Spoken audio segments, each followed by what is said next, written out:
Малчид маха одоо гадагшаа экспортлох боломжоор яаж хангах вэ? Яаж одоо аймаг орон нутгатайгаа холбогдох вэ гэсэн зүйлүүдийг хөндөд эхэллээ л дээ. Энэ тал дээр та ямар мэдээлэл өгөх вэ? За тэгэхээр та бүгдээ өнөөдрийн мэндийг хүргье.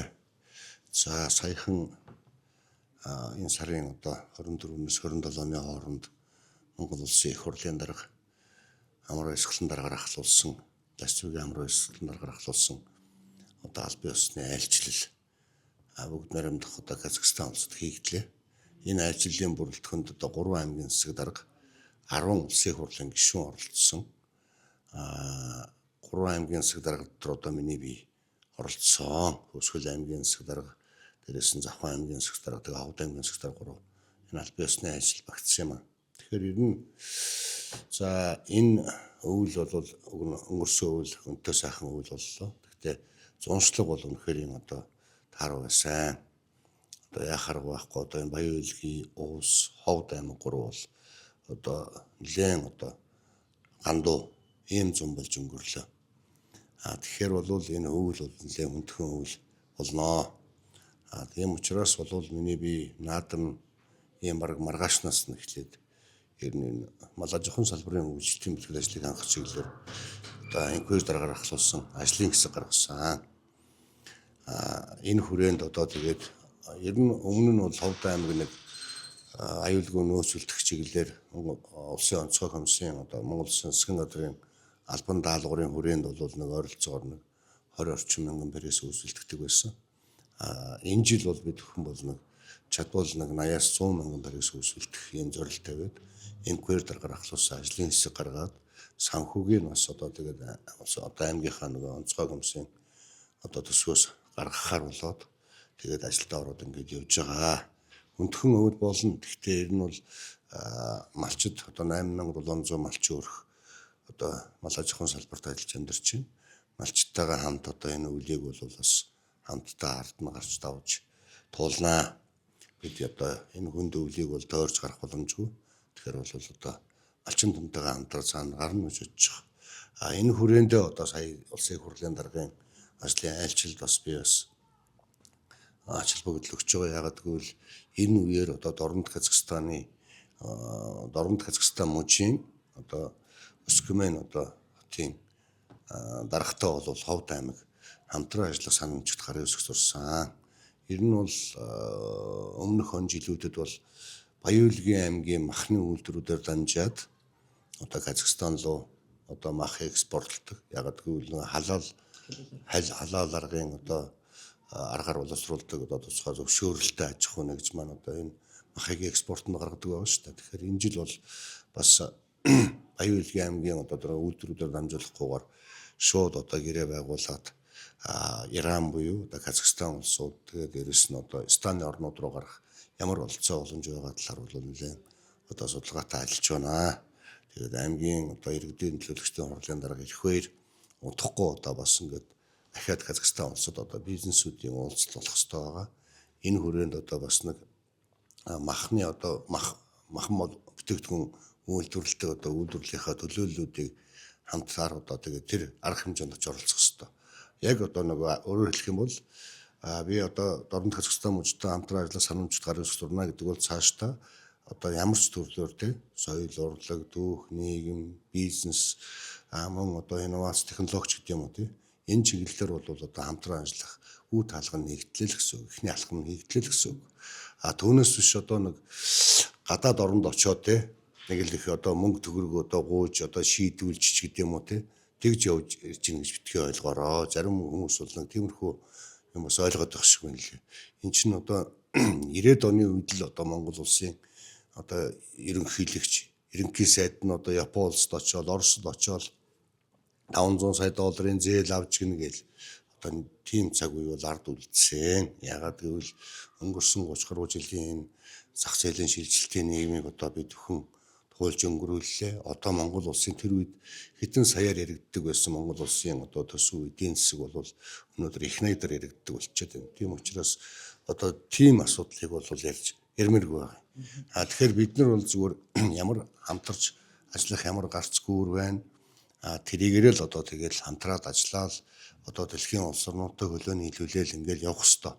Тэгээд ер нь бол энэ жил яхахгүй одоо малчдаа би бол бас яг энэ одоо танаа сайтыг ашиглаад бас нэг зүйлийг хэлье. Ер нь бол сумынхаа удирдлагуудаа маш сайн хамтарч ажиллаарай. Ер нь бол одоо нэлээд хүндхэн өвөл болно.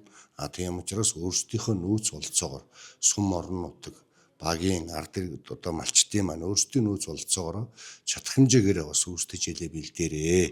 Аймаг бол одоо та бүхэнд бол хичээж ажиллана. Гэхдээ одоо яг бүхэл өвлийн турш бүх малын чинь одоо мэдээж хэрэг хангалттай тэжээхтийн нөөц болцоо одоо аваад гарах нөөц болцоо байхгүй шүү.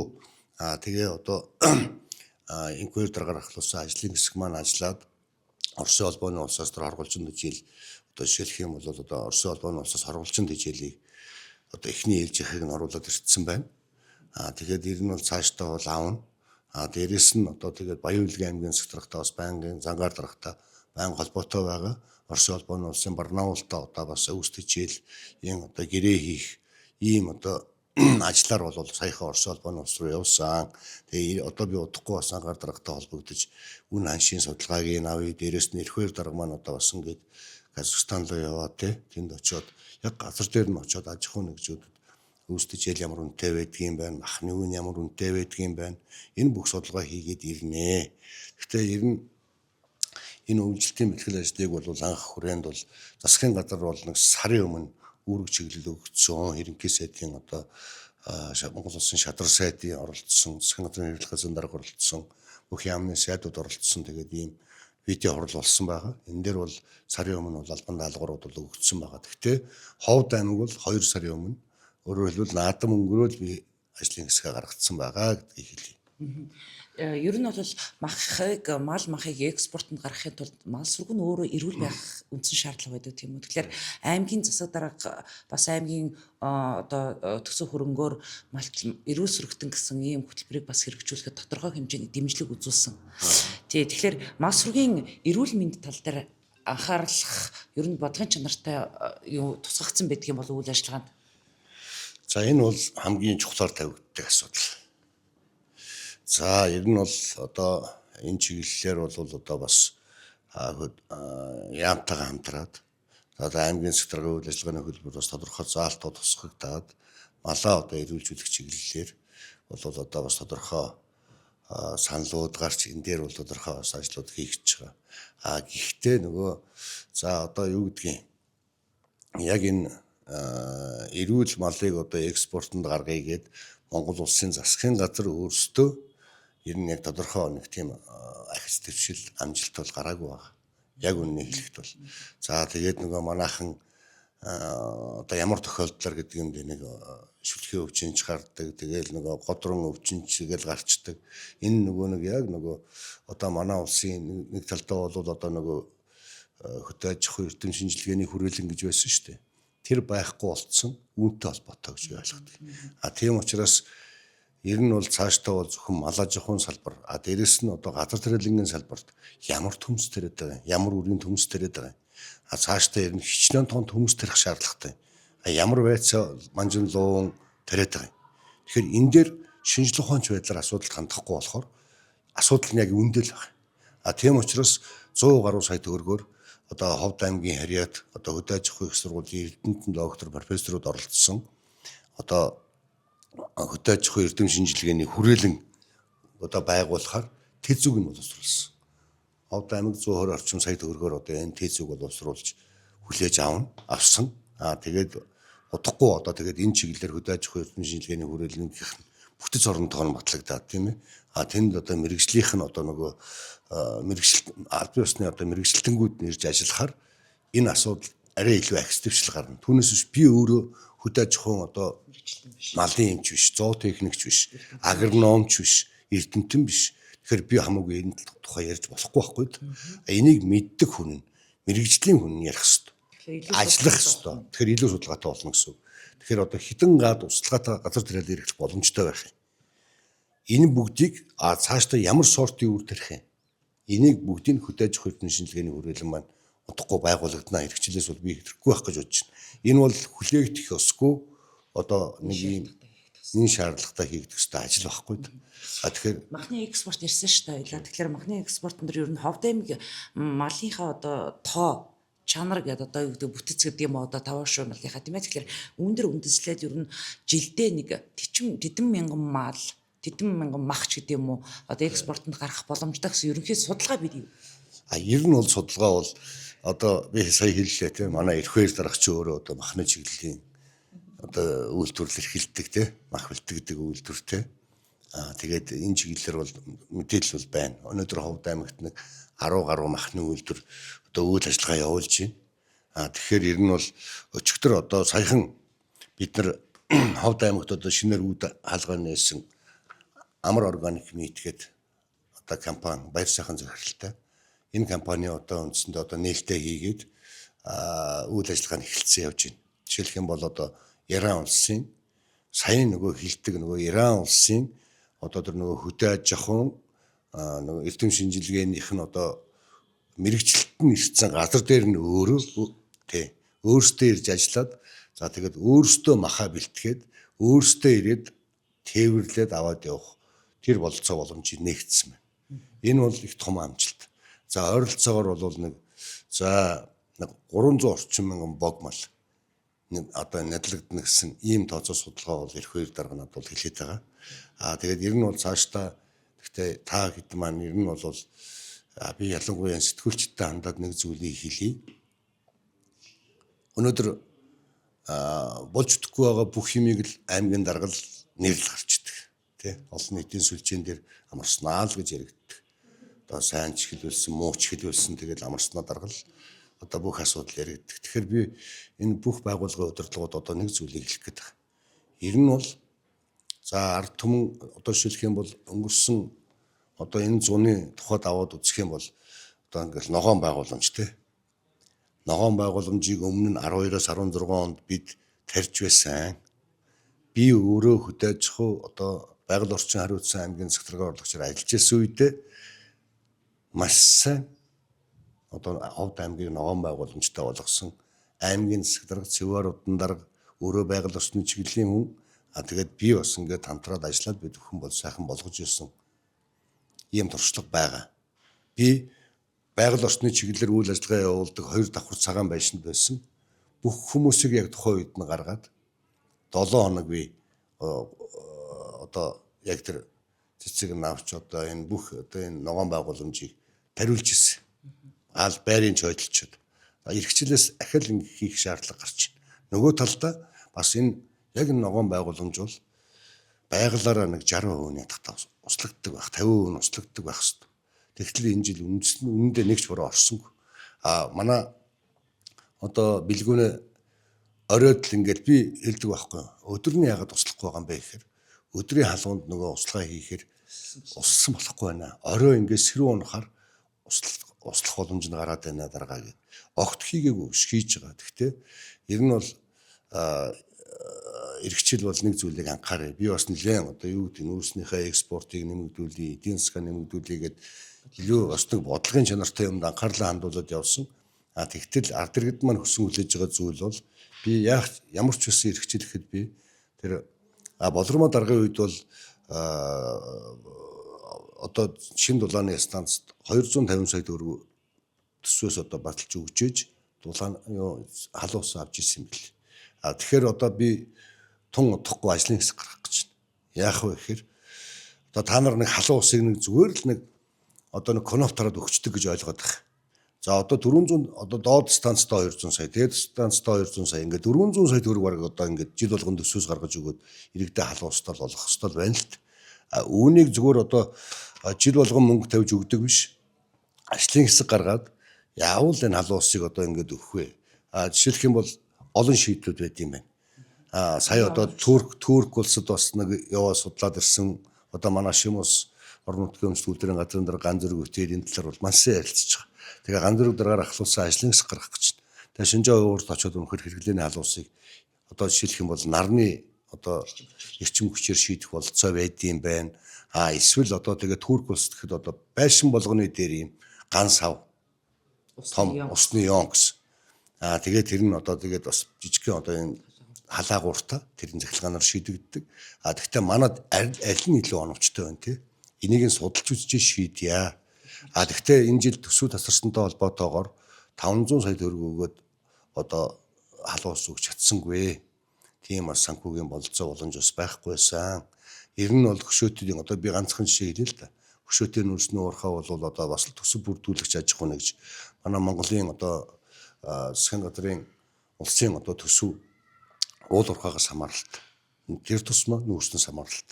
Тэгэхээр $120 байсан тонн одоо $120 байсан нүүрсний үн $50 ороод ирсэн. Одоо хамгийн одоо доод түвшинд ороод ирсэн байж байгаа. Одоо яг хөө жоохон баг зэрэг өсөж чинь л д. Тэгэхээр ер нь бол энэ төсөвтэй холбоотойгоор бол бас зарим ажлуудыг бас хийх боломжгүй байсан. Гэхдээ эрхчлэлийн төсвүүдээр бол ажлын хэсгийн гарсан санал дүгнэлтийг үндэслээд бид нэр эрхчил бол халуун усын өгөх ёстой. Тэгээд дээрэс нь хоггүй байх ёстой. Тэгээд ногоон байгууламжийн сайн байх ёстой. Энийг бол ард иргэд хүсэж байна. Тэгэхээр энийгээ бол эрхчил бол хийнэ. Энэ жил гэхдээ нөгөө маш их гандуу байсан учраас ард иргэд маань ч гэсэн бол бас тэгэл нэг тий одоо жилийн жилд гардаг сарын үс ногоо цэцгүүр молно гарахгүй болохоор бас бүхэн тал байх шиг байна л да. Тэгээд энийг одоо өгч чадсангүй. Ер нь яг бол дулааны станц байна шүү дээ. 2 дулааны станц жийлэх юм бол Сурмажууга доод дулааны станц одоо 1-р дулааны станц. Өнөөдөр дулааны станц ашигтай ажиллаад одоо тэгэл улсын баяр наадам дээр тий хаалга хийгээл өгч штэ. Тэгтэл одоо тэгэл нэг хэрэглээний халуун усыг өгчих тийм одоо хандлага сэтгэлгээ байх л ёстой байхгүй. Тэм сэтгэл байх л ёстой байхгүй. Төрийн өмчт одоо 2-р станц ч гэсэн ингэ сайхан захирал бол надаас шууд тэгж байгаа штэ. Халуун ус өгөөч гэхээр мөнгө өгчихвөл гэж. Уг нь бол тэгээд энд одоо баг зэргийн алдагдал хүлээгээд халуун ус өгсөн бол аймаг орнод эрхчлийнхаа төсвүүдээр хөрөнгө мөнгөний тавь шийдэх боломж байсан. Хөшөөтийн гэрээ одоо хүртэл хийгдэггүй явж байгаа их бас их сонирхоод байна л да. Мэдээж одоо бас ойлголцох асуудал байдаг бах. Нарийн мэдэхгүй юм. Тэгээд мэдхийн тулд танаас асуугаад байгаа. Яагаад энэ жилийн тухайд хөшөөтийн гэрээ ингэтэл оройтод байна вэ? За нөгөө хүндхэн үеийг бас туулаа гарчлаа ш. Татврын үр дарамтнаасаа гарчлаа. Одоо ингээд хэдийгээр одоо нүүрсний экспортын үн нэмэгдээгүй ийм байгааг хэдий ч орон нутгатайгаа бас хамтраад ажиллах гэрээгээ тохиролцоод хийчих хугацаа өнгөрчлөө ш. Энэ тал дээр та ямар мэдээлэл өгнө? За хөшөөттэй холбоотой бол 2015 онд хөшөөтийг одоо багийн ард иргэдтэй очиж уулзаж хөшөө төслийг одоо бас 4-5 жил зогссон багт нь зогсон байдалд багт нь эхлүүлсэн хүн би өөр юм байх. Зөв дарга урлагчаар ажиллаж байхдаа хөшөөт багийн ард иргэдтэй уулзаал Жавзаас чи хамт наттай хамт явж исэн те сайн санаж байгаа. Тэгээд тэр цаг хугацаанаас хойш одоо 10 жил өнгөрсөн байна. Тэгэхээр энэ бол Ховд аймгийн эдийн засагт хөшөө төсөл маань явснараа зөв байсан уу гэвэл зөв байжээ. Ягаад гэвэл энд одоо Ховдын ард иргэдийн 30% нь хамааралтай болцсон байна. Шууд болон дам утгаараа дээрэс нь одоо Ховд аймгийн одоо өргөн хэрэглээний бараа бүтээгдэхүүн зардаг одоо бизнес эрхлэгчдийн орлого бас хөшөөтөөс нөлөөлдөгч болцсон байна. Үнэхээр одоо тэгээд Ховд аймагт хэрэгжиж байгаа орон сууц дээрэс нь Ховд аймгийн одоо хөдөлгөөнд оролцож байгаа автомашинуудыг аваад үзэх юм бол баруун бүсийн 5 аймаг дотор бол Ховд аймаг тэргүүлэх чиглэлтэй дээрэс нь Ховд аймаг 1.1 одоо бараг 2 их найдын эдийн засгтай аймаг болцсон байна. Нөгөө 4 аймаг бол ер нь 500-аас 700 тэрбум төгрөгийн эдийн засгтай бол манайх бараг 500 орчим тэрбум төгрөгөөр илүү байгаа нь ердөө л энэ хөшөөт төсөлтэй холбоотой. Хөшөөтийн одоо энэ жил 4 сая тонн нүүрс Дэвс майнинг нэг 900 мянга орчим 800 мянган тонн Монко компани 3.1 сая тонн ингээд оролцоогоор бараг 4 орчим сая тонн нүүрс экспортлоод байна шүү дээ. Тэгэхээр энд бол нэлээд олон хүний одоо зэмдэрлийг шийдсэн энэ төсөл. Тэгээд 15 онд хамтран ажиллах гэрээг би ахалсан өөр. Тэр тоон тутамд $1 авдаг болсон тийм үү? Орон нутгийн аж ахуйн нэгжүүдтэй одоо хамтарч ажиллах ёстой. Дээрээс нь баг хоо дугаартаа тээврийн хэрэгсэл, хоо оркестртэй одоо жолооч нар тээвэрлэлт хийх ёстой гэдэг байдлаар одоо баг 3 сар орчим бид нар маргалдсны эцэст асуудлыг шийддэг. Гэхдээ аливаа нэгэн гэрээг байгуулахад бас харилцсан одоо бие биендээ буулт хийж ойлголцож Хийхгүй бол хэтэрхий нэг талыг бариад арайд байвал тэр гэрээ маань ирнэ ингээл одоо зурагдахгүй хойшлтгал байхгүй. Тэгэхээр ер нь бид бас нэг зүйлийг ойлгох ёстой л да. Сая би хэлсэн те $120 байсан нөөцний үн өнөөдөр $50 болчоод тэгээд одоо өстой нөгөө ямхаар л одоо дээшээ явж ин л. Гэхдээ би хөшөөтийн одоо Монко компанийханд бол нэг зүйлийг хэлдэг юм. Өнгөрсөн 10 жилийн хугацаанд ингээд доктортой үйл ажиллагаа явуулаа. 26 аж ахуй нэг зөвхөн Монко компанид 1200 одоо 22 тээврийн хэрэгсэл ингээд экспорт хийж байна. Тэгэхээр та нар маань одоо алдагдaltaй, бага зэргийн алдагдaltaй байсан ч гэсэн үйл ажиллагаагаа зогсоохгүй явуулаач ээ. Тээвэрлэлтэд битээ зогсоогоорой гэдэг юм хүсэлтийг дараа тавьсны одоо юунд бол өнөөдөр тээвэрлэлт нь эхлээд явж байна. Тэгэхээр гэрээний тухайд бол одоо энэхүү дараагаар ахлуулсан одоо гэрээ байгуулах ажлын хэсэг маань ажиллаж байна. Нөгөө $1-ыг $1.2 болгочих гол. Тэгээд дээрэс нь одоо тэгээд нөгөө орон нутгийн одоо нүүрсний төлөвтэй холбоотой одоо чинь нөгөө Tips Mining компани ороод ирсэн учраас Monko компани чинь бас нөгөө өөрсдийнхээ нуруунд дээр байгаа ачаанаас бас хуваалцах гэдэг шүү дээ. Тэгээд ийм байдлаар бол бас нэг тохиролцоонд хүрэх асуудлууд байгаа. Тэгэхдээ ер нь бол ойрын үед яралтай гэрээгээ үзэсгэлэнэ гэж бодож байгаа. Тийм учраас бид хэтэрхий одоо юу гэдэг нөгөө $120 байсан нүүрсний одоо нөгөө үн өнөөдөр $50 болцсон учраас бид бол бас зарим нэг зүйл дээр бол бас нөгөө аж ахуй нэгжийнхаа бас нэг ерөөсөө нүдэн анаал тэг ингээд явах боломж байхгүй. Тийм учраас аль талдаа бас харилцсан ингэж ойлголцоод тодорхой жоохон цаг хугацаа орж байгаа. Гэхдээ энэ 10 сартаа багтаагаад гэрээ бол үзүүлэгдэнэ. Би нөө саяхан бас Monko компани захирал, оюун чимэг захиралтай уулзсан. Би тэр бас саналуудаа солилцоод бас ярилцах тохиролцсон асуудлууд байгаа. Тэгэхээр энэ бол тун утгагүй гэрээ үзүүлэгдэнэ. Дараагаар нь бол Tips Mining компанитай одоо гэрээ байгуулах ажлууд ингээд шатраатаагаар хэрэгжээд явна. Гэхдээ харьцангуй одоо нэг 10 гаруй жил үйл ажиллагааны яваа докторчдсан Monko компани гэрээ бас нэг Tips Mining 2 жил болж байгаа гэрээ хоёр бол харилцсан адилгүй байх. Гэхдээ бол тавигдах ёстой нөхцөл шаардлагууд нь бол тавигдана. Яагаад гэвэл энэ гэрэн цаашдаа уул урхаа ингээд явуулъя гэж байгаа бол тий ажиллагаа авахгүй алдсан бүрэгдээч тэр тий өгшөөтийн нүүрсний урхаач тэр ер нь ард түмэнд л ямар үр өгөөж өгөх юм. Ямар ашигтай юм. Тэрийг л маш сайн тоолж судалж явах хэрэгтэй байна. Тэгжээж одоо бас гэрээгээ байгуулад явна. Гэхдээ баруун бүсийн сая миний эдийн засгт одоо Ховд аймгийн бас өндөр байгаагийн гол одоо үзүүлэлт бол яхахгүй хөшөөтийн нүүрсний урхаа шүү гэдгийг хэлье. Цаашдаа хөшөөтийн нүүрсний урхааг 4 сая тонн нүүрс экспортлох биш 10 сая тонн нүүрс экспортлох бол одоо экспортлохын төлөө одоо ажиллаж байна. Энэ хүрээнд одоо улсын их хурлын дэд дарга бүр өдөрж гишүүнтэй хамтраад дэрэс нь Монгол Улсын хэлэх хасан дарга Эмцэг сайттай бас хамтраад одоо бас ажиллаж байгаа. Бол эхний үр дүнгууд нь гарч эхэлж байна. Ягаад гэвэл Байтгийн бомтой байнгын үйл ажиллагаатай болгох одоо тэр 95 км хатуужилтаа авцсан юм одоо эхлүүлэх гээд одоо зураг төсвийн ажил нь эд хийгдэж байна. Зарлагдаад гүйцэтгэгч аж ахуй нэгжийн шалгараад ирээд уулзаад очоод газар дээр нь одоо бүх одоо хэмжилт янз бүрийн юмудаа хийх гээд одоо хийгээд яваад байгаа. Энэ бол нэг том одоо дэвшил. Нөгөө талдаа бол бас эдийн засгийн хөгжлийн яам дээр бол нөгөө Ярантын бомтын булган голын цаатлаар 126 127 дугаар багны шууд одоо нөгөө нүүрсний тусгай гарцны их асуудлыг одоо бүр хэтийн элчин сайдтай Алтай аймгийн удирдлагуудтай ер нь бол байнга одоо уулзалтж энэ ажлыг одоо түргэн шуурхай эхлүүлэх юм бол ийм боломж бүрдэх юм бол бид бол жилдээ нэг 10 сая тонныг экспортлдог ийм аймаг болох цаг хугацаа ойрхон байгаа. Энэний төлөө бас зүтгэж байгаа гэдгийг хэлье. Иймэрхүү одоо эдийн засгаа өсгөх одоо массын ажлын байр бий болгох ийм ажлууд би илүү анхаарлаа хандуулсан юм байна лээ.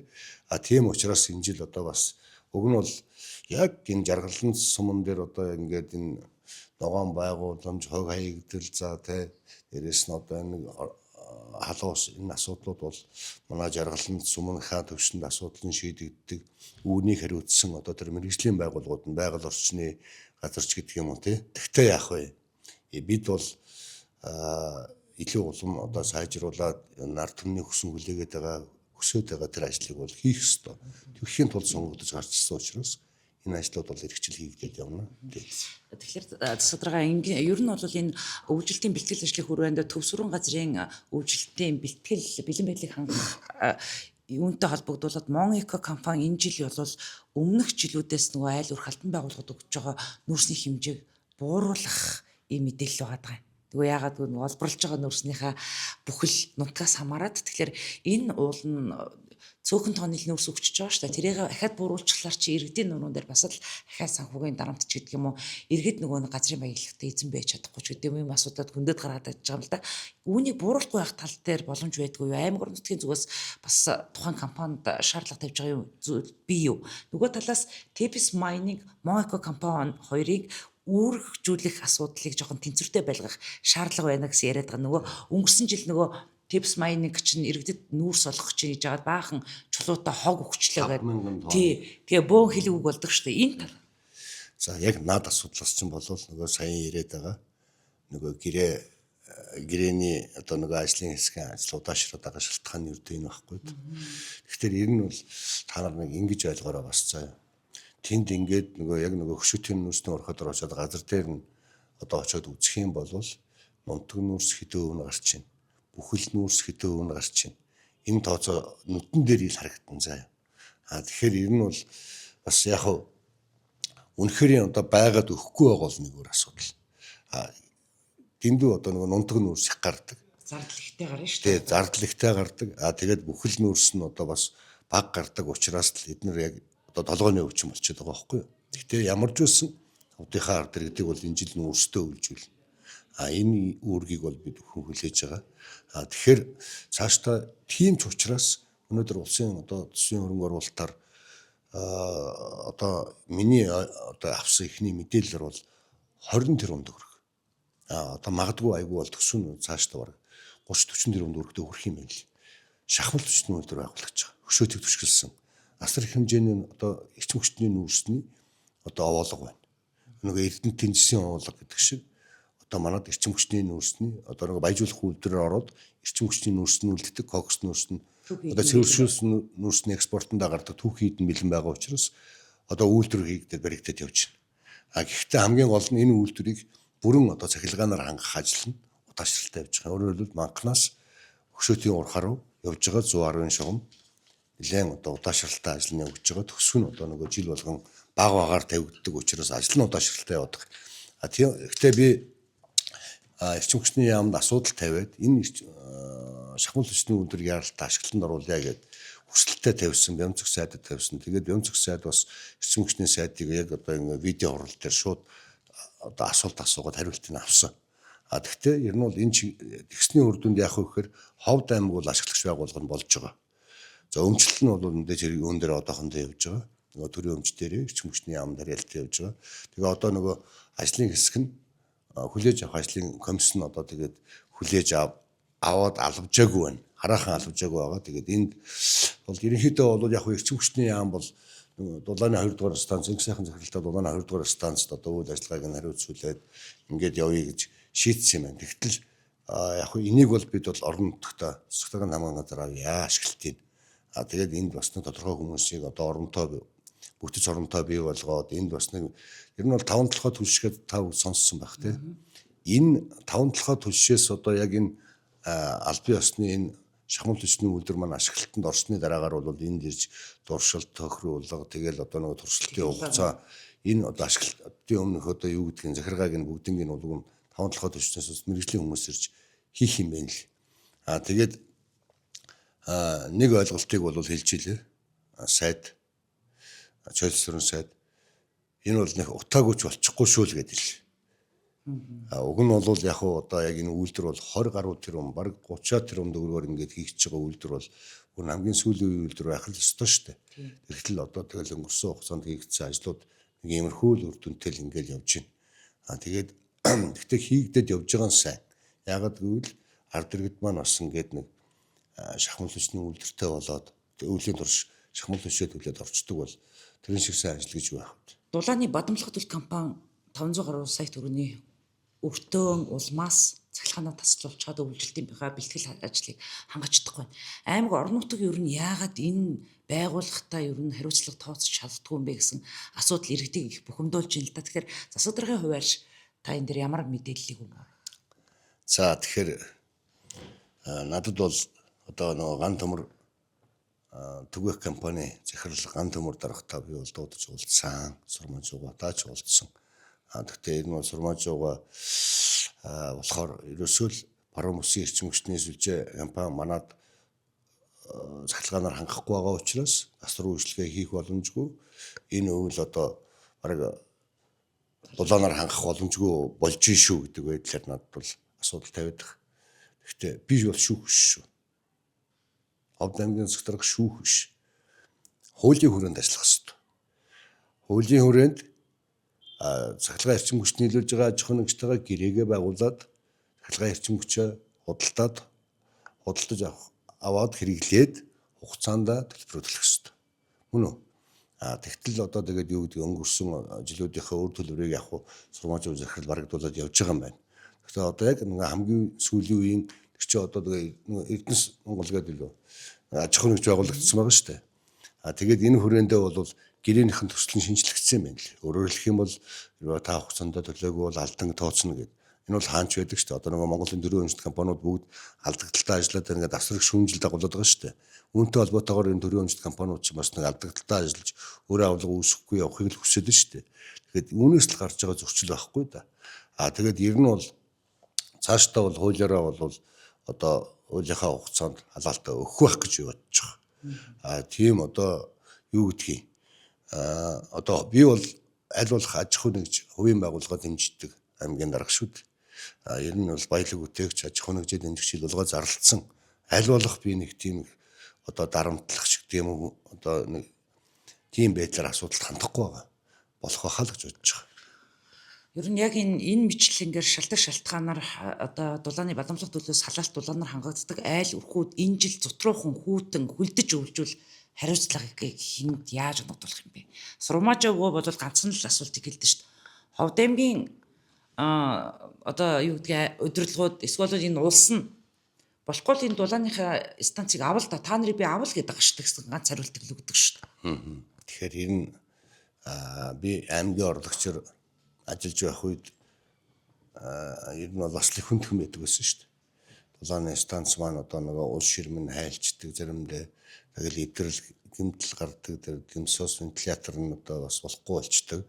Тэгээд нөгөө үнснийхээ нөгөө үнс зөөдөг данмрог одоо юу гэдгийг тэр нь нэвтэрчдэг гэдэг олон юмуд байдаг байсан. Нэг үеийн хувьд бол сурмажуу захирал бол нэлээд одоо бас шинжилүүдийг хийсэн. Одоо төв шугамнуудаа бүгдийг солилоо.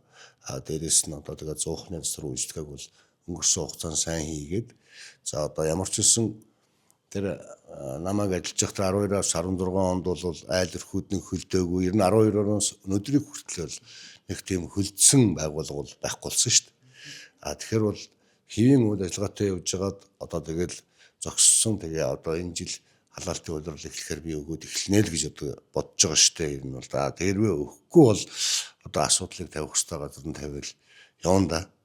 Яаж бодсон ч одоо тэгээд халаалтгүй үйлчнэ гэдэг бол байж болохгүй асуудал шүү дээ. 2-2-4 гэдэг шиг халаалтгүй байна гэж хэзээ ч байхгүй. Ямар ч одоо тохиолдолд бол 2 дулааны станц маань олохын үйл одоо дээрэс нь шинэ дулааны станц маань 4 дахь зуух ашиглалтанд ороод хангалттай одоо яг өөрийнхөө одоо нэг хариуцж байгаа холбогдсон тэр хэсгүүдээ бол хангалттай одоо халаалтаараа хангаад явна. Сурмажуу захирлч гэсэн бас сая би хэллээ те төв шугамаа солилоо. Зүгээр байгаа юм байхгүй би мэдж байгаа. Одоо яг энэ хөгжим драмын театрын ардталт нэг том ЗТП байдаг шүү дээ. Ховд зочд буудлын цааталт. Тэр ЗТП-гийн хүчин чадал нэмэгдсэн. Дотор нь ороод харах юм бол бүх ЗТП-гийн тэр дулаан дамжуулах төвийн тоног төхөөрөмжөд бүгд шинжлэгдсэн. Түүнийг эрчим хүчинд би холбуулж өгсөн. Дээрээс нь одоо яг энэ тийш үйлдвэрийн сольсон, ноцоос удаа шинжилсэн гэд ажлууд хийгдсэн сайн зүйл байгаа сурмажуугаад. Дээрээс нь одоо энэ ардчилсан намын байрны замын эсрэг талд бас нэг шинэ дулаан дамжуулах төв. Энэ нь одоо жишээлх юм бол өнгөрсөн жилийнхээс нүүднэ гэж огт бодохгүй байна. Энэ хоёр сайхан шинэ одоо тоног төхөөрөмжөөр суурлагдсан энэ дулаан дамжуулах төвүүд маань илүү одоо сайн ажиллана гэхээс биш би муу ажиллана гэж огт бодохгүй байна. За Ховд аймагт бас нэг хэсэгт ерөнхийдөө жигдэрчээсэн энэ газрын 8 газрын одоо асуудлууд ардсан нам гараад амар санаа даргын үед одоо буцаад цэцгэлжлээ. Хууль бус газруудыг одоо ингэж тэгж гэсэн олон хэл үг бас иргэдийн шүүмжлэл цахим орчин нэлээдгүй явж байна л та. Тэр энэ цахимаар шүүмжлээд байгаа хүмүүс их шиг ийм хууль бус зүйлийг та дэвэргээгээд байгаа юм уу? Танаа үед одоо цэцгэлээд байгаа юм уу? За сошиалор нэг тиймэрхүү юм тавигдсан байна л. Энэ бол зүгээр л шуудхан хэлэхэд гүтгэлэг. За би өнөөдөр бас газрын одоо газрын харилцаа барилга хотоо гол тийм мэрэгчлэлтэн зохицсон сайхныг дуудаж эхэлсэн. Би ийм хууль зөрчсөн захирамж гаргасан юм. Гаргасан бол тэргээ хэлэгдэх. Гаргаагүй бол та нар аль биесны мэдээлэл хийгээрэй гэсэн. Ер нь бол нэг зүйлийг бүр одоо ихтгэлтэйгээр хэлье. 12-оос 14 онд Цэварудын засаг дарга бүтээр ажиллаж байхдаа 0.7 га газаргүй л газраа авалгүй л ажиллаа өгсөн. Цэварудын дарга надад ганцхан зүйлийг хэлдэг.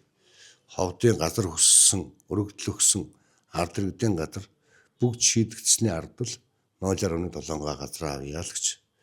Тэгэхээр өнөөдөр би хууль зөрчиж шийдсэн тийм асуудал огтхонч байхгүй. Харин би хууль зөрчсөн өнгөрсөн хугацаанд хууль зөрчиж одоо олгогдсон 27 аж ахуйн нэгжийн газрыг би цуцлсан байна. Шүүхтэр бол бүгд өгсөн. Шүүхтэр бүгдэн дээр нь би ялаад явж байгаа. Ягаад гэвэл хууль усаар одоо газрыг шийдэж болохгүй. Ингээд шийдээд яваад байх юм бол тэнд ямар ч төлөвлөлт байхгүй. Дээрэс нь одоо тэгээд ямар зохион байгуулалт байхгүй, эмх зэгц байхгүй. Ийм байшингууд л сүндэрлээд өгсөн. Тийм учраас бол би газар дээр бол нэлээд хатуу байр суурьтай байна. Тэднэрийн тэр яриад байгаа газар бол Дүгүржүүл засаг даргын үед захирамжээр одоо олгогдсон ийм газар байгаа. Тэгээд ховд хөгжлийн төлөө сан тэр валютай. Тэгээд тэр хөгжлийн төлөө сан маань одоо нэг өөрийнхөө газар дээр газрынхаа талыг төрд нь буцааж өгөөд хурмын ордон барьсан байдаг юм бэл.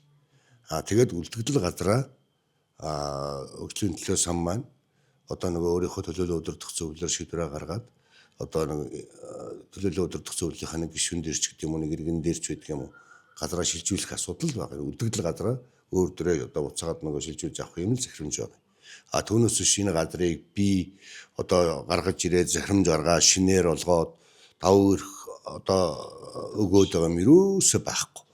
Энэ бол одоо Дүгүржүүл даргын үед олгогдсон газрын бэнлээ. Уг нь бол тэр бол нөгөө тухайн үедээ бид нар тэр орон сууц корпорац гэж тэнд л одоо нөгөө орон тооскийнхаа байшингуудыг хийхээр төлөвлөсөн байсан шүү дээ. Тэгвэл тэн дээр одоо ингээд захирамжаар газар олгогдоод тэн дээр нь хурмын ордон баригдаад тэгээ одоо үлдэгдэл газраа нөгөө төрийн бус байгууллага маань авна л гэж шүү дээ. Тэгэхээр энэ дээр бол тийм хууль бус шийдвэр огтхонч хараагүй. Одоо тэгээд аймаг оролцож болох юм байна дэр. Алин дээр? Одоо энэ хууль бус шийдвэрээ одоо цуцлах байдаг юм уу, одоо буцаах байдаг юм. Энэ дээр орон нутаг оролцох боломжтой юм уу? Бүрэн боломжтой шүү дээ. Одоо тэгвэл яах вэ? Одоо тэгэхээр энэ өөрөө хууль бус биш байхгүй. Би одоо урд нь гаргасан засаг даргын захирамж дээр гаргасан одоо газрыг нь өөр хүний нэр дээр шилжүүлж өгч байгаа шилжүүлгэл байхгүй. Өдөрт над тэр хэдэн 10-аар тийм шилжүүлэг орж ирж байгаа. Жишээлх юм бол одоо өөрийнхөө хашааны газрыг зарж борлуулчихад аж ахуйн нэгжтэй шилжүүлж өгчгөөд нэг 2 өрөө байр авдаг, 3 өрөө байр авдаг тийм. Зөндөө ийм асуудал байна шүү дээ. Өдөр болгон орж ирж байгаа шүү дээ. Түүнээс биш одоо юу гэдгийг тэр хүмүүсийн яриад байгаа шиг тийм нэг их тийм одоо авилах хэл ахвал аваад одоо би тэгж бүтгэхэд байгаа улсуудыг зарим нь шалгуулъя гэж бодож байгаа. Тэр хүмүүс намайг сайхан шалгуулаарай. Ер нь бол өнөөдрийг болсноод 0.17 га газарч байхгүй. Би тэр хүмүүсийг ч гэсэн одоо би өөрөө шүүхийн байгууллагад нөгөө Та төлөвлөлтгээд бас яриандаа дурдчихлаа л та аймгийн засаг даргын үүрэгт ажлыг авахаас өмнө та барилгын салбарт бас ажиллаж байсан. Ховдотын төлөвлөлт бол угаасаа ямар ч эмх зэгцгүй байна гэдгийг иргэд бол хүлээн зөвшөөрдөг шүү дээ. Тэгэхээр цаашдаа энэ барилгын салбаруудад хандаж бас нэг мэрэгжлийн чигүүргийн зөвлөгөө өгөх зайлшгүй шаардлагатай юм шиг харагдаад байгаа юм л да. Энэ дээр та ер нь яг хамтарч ажиллаж байгаа багуудад ямар мэдээллийг, ямар зөвлөмжийг, ямар үүрэг дагалгавар өгч байгаа. За газрын харилцаа барилга хотоо агуултын газар дээр очиод ерөнхийдөө бол ялангуяа одоо нөгөө шин суурьшлийн бүс байгаа шүү дээ. Асамлаас дэш.